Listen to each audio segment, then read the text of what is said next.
And we find out why more people are searching for buried treasure, with metal detectorists now responsible for 95% of archaeological finds. Hundreds of Iron Age artefacts were excavated this week after being found by a metal detectorist in North Yorkshire. It's been described as one of the UK's biggest and most important hoards. Searching for buried treasure is becoming increasingly popular, with amateur enthusiasts responsible for around 95% of archaeological finds. Tim Muffet has more. Heads down, fingers crossed. I found a nice Bronze Age brooch a couple of months back. Silver hammer coins, Henry III, that kind of stuff. Last time I was here, I found 8 vapes. Are they valuable? About as popular as smoking, and I smoke. Like many others, the Braintree Metal Detecting Club in Essex has in recent years experienced a surge in interest. Just a bit of copper. What might that be from, I wonder? Probably an old mouth organ. It is the mystery, the excitement. Bronze coins, Roman artefacts, and it's the chance of finding one of those and the excitement of finding it that it spurs people on. It's Lucy and Ellie from Roman found. And we're back up on the hillside pasture.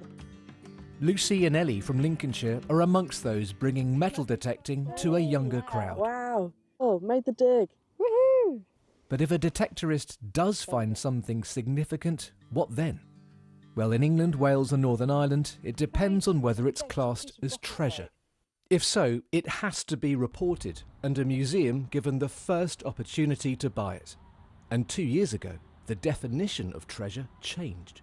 Before 2023, an item was classed as treasure if it was at least 300 years old and partly made of a precious metal like gold or silver, or if it was at least 300 years old and part of a hoard, a number of items all found together. But the law's now changed, and the definition of treasure has been extended.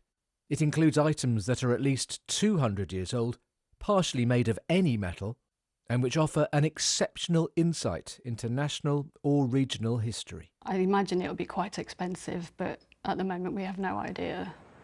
The administration of treasure is overseen by the British Museum in London.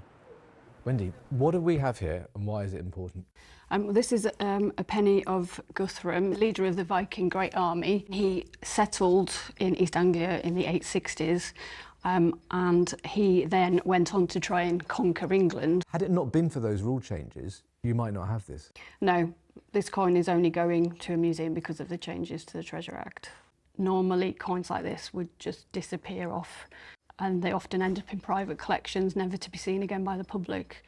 What was it like to find it? Oh, absolutely incredible. The coin has earned Malcolm Wheel a place in metal detecting history. It's the first item to be declared treasure under the new definition. Never expected to find something that no one even knew existed. What do you think of the changes to the Treasure Act? It's saving a lot more stuff, you know, coins and artefacts for the nation. The coin Malcolm found will be offered to Norwich Castle Museum for a price to be decided by a panel of experts. But, treasure or not, proceeds from the sale of any metal detecting finds are typically split 50-50 between detectorist and landowner.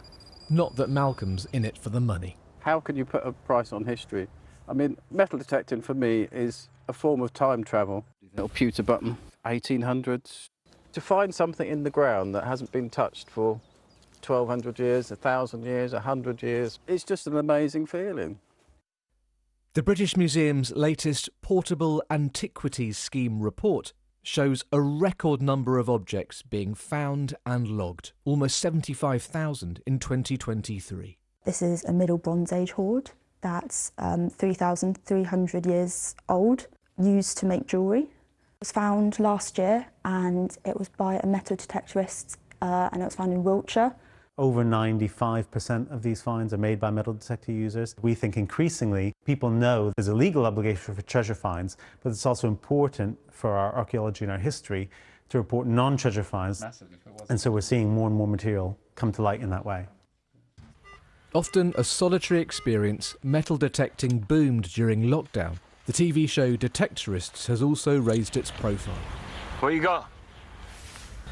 Ring pull? With this hobby, you never quite know what's around the corner or below your feet. What have we found here? Medieval silver coin. Wow. 1300s. Amazing. Tim Muffet, BBC News. Sort of fascinating, isn't it? It really is. The more I think it's that calmness and the blipping noise.